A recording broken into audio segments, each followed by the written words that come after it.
Hello student, welcome to learn with Nishat. बच्चों, properties of square number में मैंने बताया था पिछले वीडियो में कि जब नंबर के इंड में यानी वंस डिजिट 2, 3, 7, 8 हो तो वो परफेक्ट स्क्वायर नहीं होता है। वो पिछले वीडियो में मैंने बताया, ठीक है। ये रूल है, प्रॉपर्टीज़ हैं स्क्वायर्स नंबर्स की।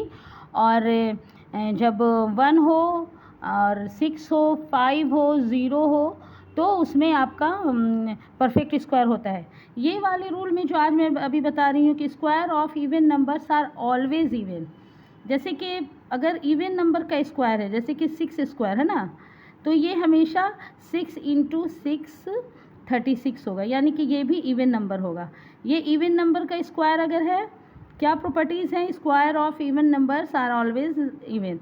ये इवन नंबर है ना, ये 6 स्क्वायर इवन नंबर में है, तो इसके जब स्क्वायर निकालेंगे तो ये भी आपका इवन नंबर में होगा, है ना। जैसे 1, 2 को करके देख लेते हैं एग्जांपल, इवन नंबर। अब जैसे कि 12 लेते हैं या 12 लेते हैं तो 12 स्क्वायर इज इक्वल टू 12 × 12 क्या होता है? 144। ये भी आपका इवन नंबर में, ये भी इवन नंबर में। तो ये प्रॉपर्टीज़ हैं स्क्वायर्स नंबर की कि जब इस इवन नंबर का स्क्वायर होगा तो आपका नंबर भी जो आएगा वो आपका इवन नंबर होगा, ठीक है। नेक्स्ट इसकी प्रॉपर्टीज़ है, इसके गुण हैं कि square of odd numbers are always odd. वो नंबर जो ऑड नंबर का स्क्वायर होगा, जैसे कि सपोज करो कि 3 स्क्वायर, तो 3 × 3 इज इक्वल टू 9, है ना। ये भी ऑड नंबर, ये भी ऑड है, ऑड नंबर है, तो इसका भी रिज़ल्ट जो आएगा 3 स्क्वायर का ऑड ही नंबर में आएगा।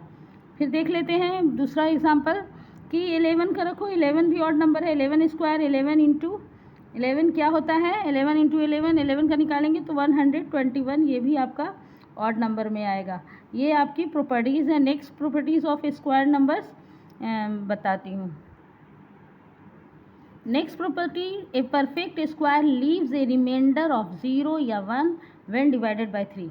अगर किसी नंबर का पता लगाना है कि परफेक्ट स्क्वायर है कि नहीं, तो उसे 3 से डिवाइड करके देखेंगे। या तो रिमाइंडर 0 आएगा या 1 आएगा, तो वो नंबर परफेक्ट स्क्वायर होगा।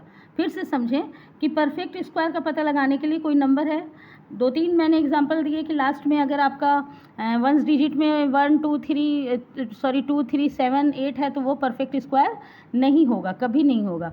इस तरह से अगर एक परफेक्ट स्क्वायर का पता लगाना है तो वो 3 से डिवाइड करके उस नंबर को देखेंगे।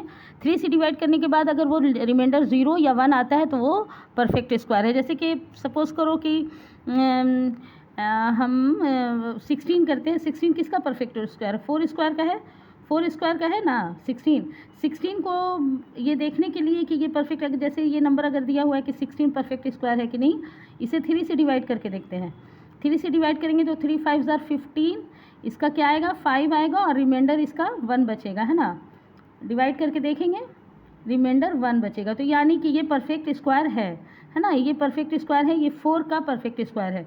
उसी तरह कोई और नंबर ले लेते हैं जिसको पता चल जाए।